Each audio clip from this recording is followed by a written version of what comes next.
Halo, apa kabar pemirsa? Kali ini saya lagi mau bikin video tentang minta tolong. Saya lagi mikir-mikir nih soal minta tolong. Apa maknanya itu ya?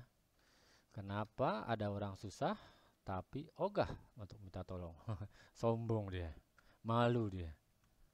Mungkin karena dia sombong, tapi Anda tahu apa yang mengancam orang yang enggan meminta tolong?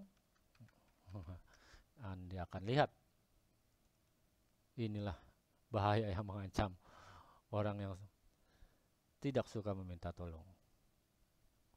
Oke, kita lanjutkan ke berikutnya. Lalu, lalu apakah kita harus sering-sering minta tolong agar hidup kita lebih baik? Well, kalau Anda terlalu sering minta tolong, tahukah Anda apa yang akan terjadi? Wah, inilah Anda akan jadi gembel, peminta-minta. Padahal kalau dilihat orangnya masih mampu ya.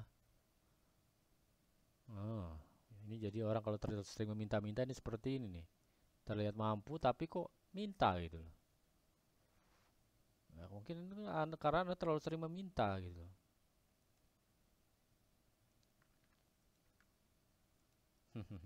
Anda akan dianggap pengemis, nyusahin orang. Lalu sebaiknya seperti apa? Well, harusnya itu adalah balance. Jadi Anda tahu saat yang tepat ketika Anda harus minta tolong. Atau saat yang tepat untuk menolong Anda sendiri. Jadi Anda harus melakukan hal tersebut sendiri mungkin. Anda harus bisa berjuang lah ya. Jadi Anda harus tahu saat yang tepat. Tapi kalau memang Anda tidak bisa menyelesaikan ya minta tolong dah paling bagus. Oke. Dari tadi bahas minta tolong melulu. Bagaimana dengan menolong? Well, ini adalah bagian yang biasanya pasti terkait dengan minta tolong, yaitu menolong. Sebaliknya. Nah, orang yang jarang minta tolong itu biasanya jarang pula menolong. Karena dianggap menurut dia hal tersebut eh, perlu usaha gitu. Anda perlu lebih berusaha gitu.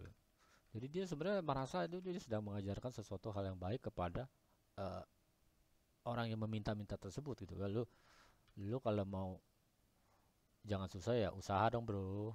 Ya dong jangan malu-maluin lah, berusaha lah.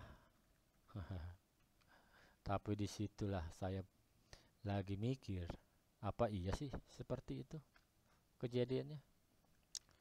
Menolong itu penting jika dilakukan di saat yang tepat, ya. Terutama kalau Anda tahu bahwa orang tersebut itu gak bisa menolong dirinya gitu, atau sulit untuk menolong dirinya sendiri. Jadi kalau dibantu tentu akan lebih cepat prosesnya dalam menolong dirinya itu sendiri. Jadi ada bantulah. Oke, ini ada pick 3 nih ya. Nah, contohnya adalah orang seperti ini ya. Kalau dilihat ini memang orangnya memang layak dibantu gitu loh. Enggak kayak yang tadi mungkin ya. Ini memang masih anak-anak. Pertama mungkin pikirannya juga belum nyampe ya kan. Tenaga juga belum ada gitu kan. Ya wajar kalau memang diminta bantuan dan ya kita wajar juga untuk membantu juga. Kalau dia besar kan tentu bagus ya. Atau bisa menjadi orang yang nantinya membantu orang lain pula gitu. Oke, lanjut kita sudah bahas tentang minta tolong, kita sudah bahas tentang menolong. Wah, capek juga nih bikin film. Walaupun sebenarnya masih singkat dah dan saya juga limited banget nih bahan apa tampilan-tampilannya ya. Tapi nggak apa-apa. Di sini adalah proses berpikirnya yang susah. Oke, ada satu tips lagi terakhir mungkin sebelum saya mau udahan ya. Eh, ada satu tips lagi agar proses minta tolong dan menolong atau disebut tolong menolong ini bisa menguntungkan kedua belah pihak. Apa itu? Yaitu barter. Jadi memang penting kalau kita tahu proses barter dari tolong menolong. Kalau Anda paham tentang ini, maka Anda akan rela menolong orang. Anda akan suka menolong, ya kan?